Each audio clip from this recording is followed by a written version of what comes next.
Caring viewers, welcome to Planet Earth, our loving home, where we will present excerpts from our interview with Mr. Sham Otoi Sam, Program Officer for the Kenya Youth Development Trust, regarding the major challenges Kenya faces in relation to climate change.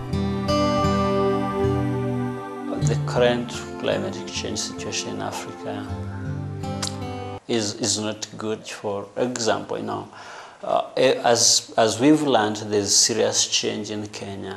It epitomizes in every other country in Africa, both north of Sahara and down south of Limpopo. It's uniform, and it's a concern for us Africans. As you know that Africa basically lies on agriculture and the agrarian system. With climatic change, most African states do not have the capacity to adapt to the climatic change. And some of the crops that they grow, commercial or for subsistence purposes, may not survive during climate change. So it's a dire situation in Africa. A lot of factors have led to global warming because of reduced forest cover. The plants do not absorb enough carbon, so these gases end up heating our environment. We might also add the livestock factor, because we know that a cow produces as much carbon as a car. So because of the livestock, it also increases the amount of greenhouse gases in the environment. So actually, man's activity, especially in growing livestock and manufacture industry, has led to global warming.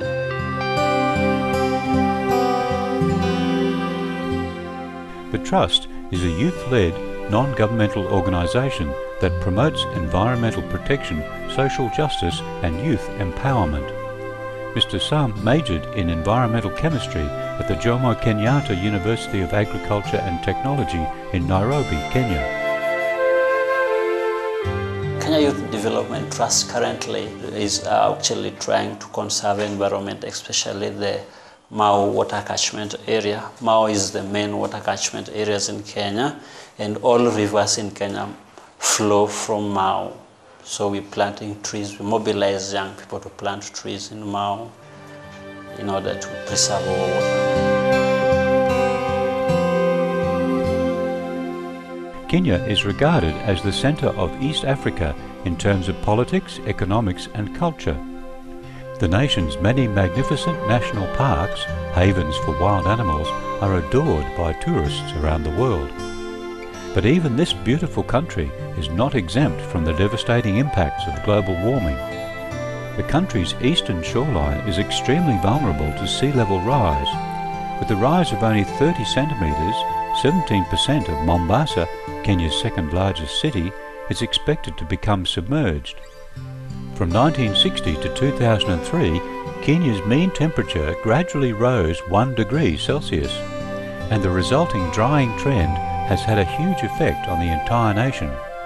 For example, the country's mountain glaciers are melting faster than ever.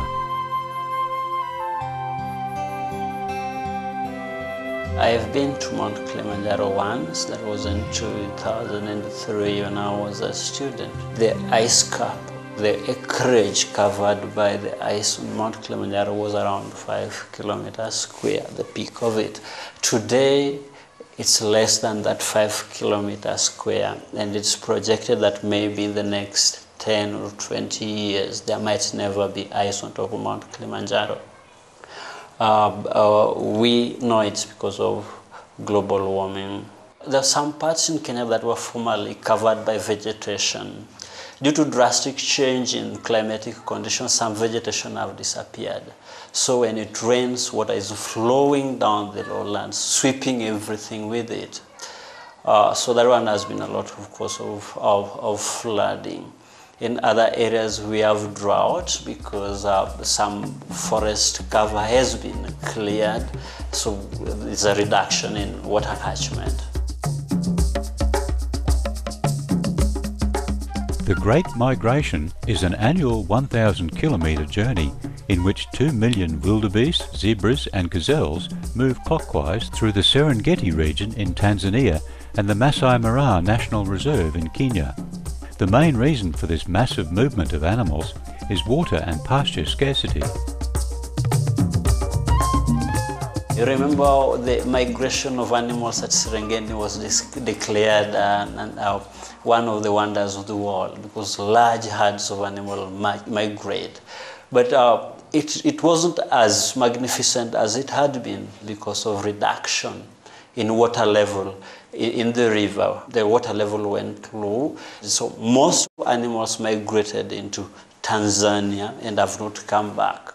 It has really affected the migration of the wild beast in Masai Mara and Serengeti. The animals depend on pasture. When there's very little pasture, they move to where they can get a lot of pasture.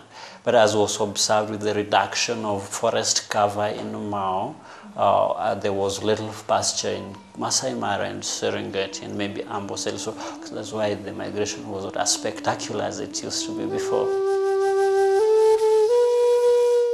There are fears that Lake Victoria, Africa's largest lake and the lifeline of 30 million people, may eventually dry up due to droughts and significant evaporation accelerated by global warming. The lake's water level has dropped a staggering 11 metres and substantial biodiversity loss is occurring. I grew up along the lake. I come from Kindu Bay. There used to be a lot of catfish, mudfish. It has changed. One of the reasons why it has changed, the temperature of the waters has changed, which does not favor breeding of fish. The migration of the intertropical convergence zone, or the area around the Earth near the equator, where winds from the northern and southern hemispheres come together, affects precipitation patterns in Kenya. The country's rainy season is divided into two periods. The so-called short rains come between October and December, and the long rains between March and May. During these times, the rate of precipitation is normally approximately 50 to 200 millimetres a month. Recently, however, the short rain season has been lasting longer, while the long rain season has been getting shorter and weaker. Statistics show that since the mid-1970s, a decrease of over 100 millimetres of rainfall has occurred in the long rain season.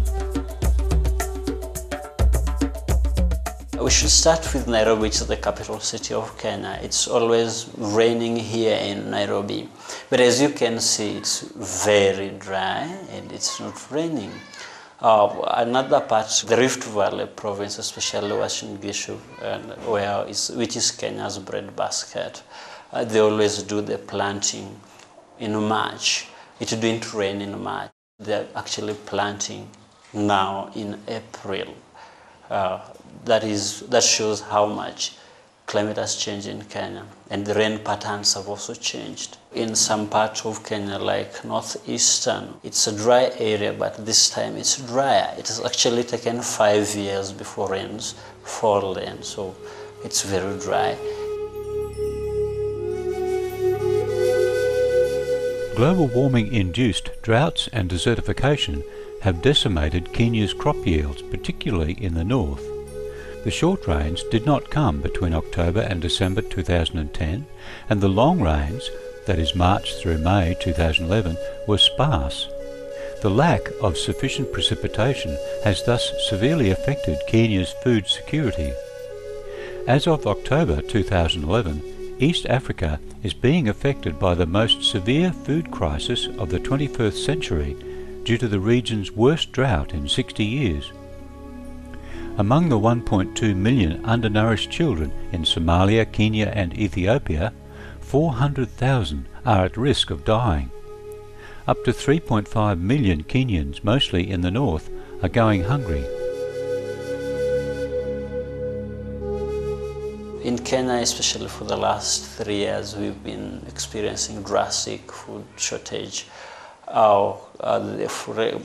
In arid and semi-arid areas, as well as those very, very drier parts of the country.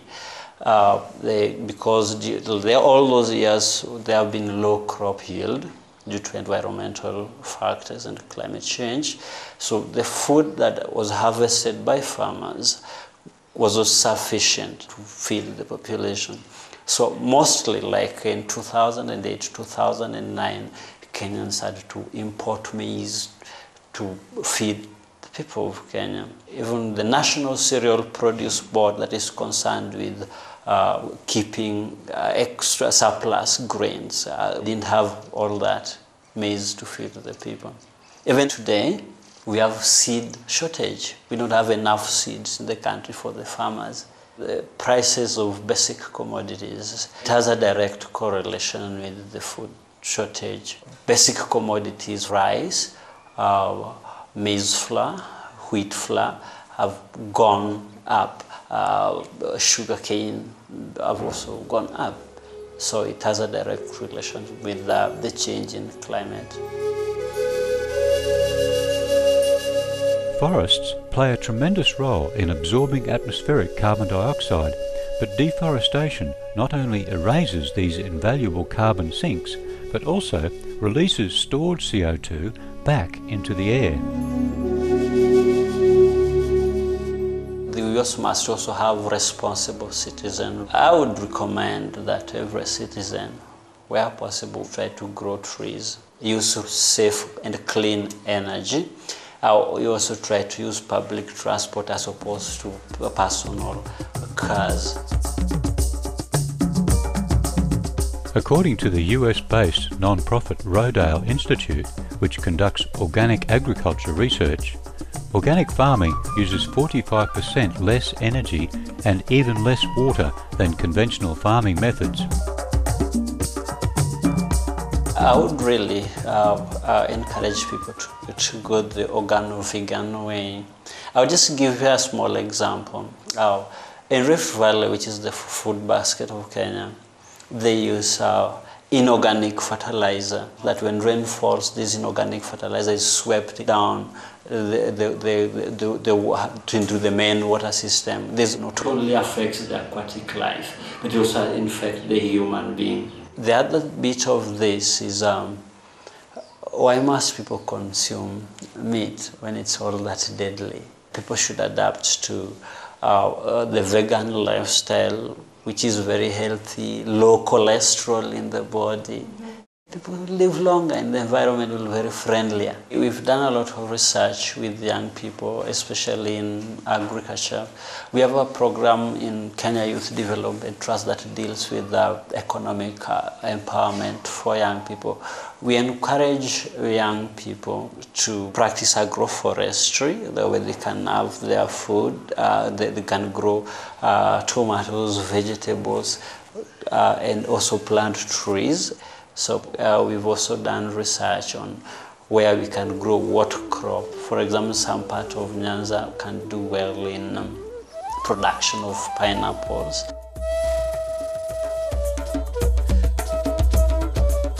An organic vegan diet can quickly reduce greenhouse gas emissions in the atmosphere and also reverse the world's food and water crises.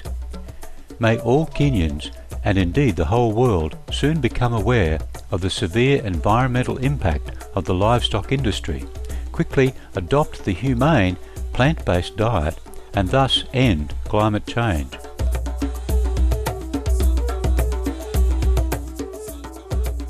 Our sincere thanks, Mr. Shem Otoisam, for sharing your insights on the detrimental effects of climate change on Kenya and informing us of some of the constructive steps that the Kenya Youth Development Trust is taking to remedy the situation.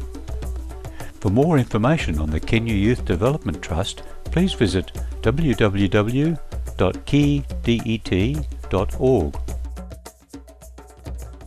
Attentive viewers, thank you for joining us on Planet Earth, our loving home. May we always take excellent, compassionate care of the environment. For more details, please visit www.suprememastertv.com/PE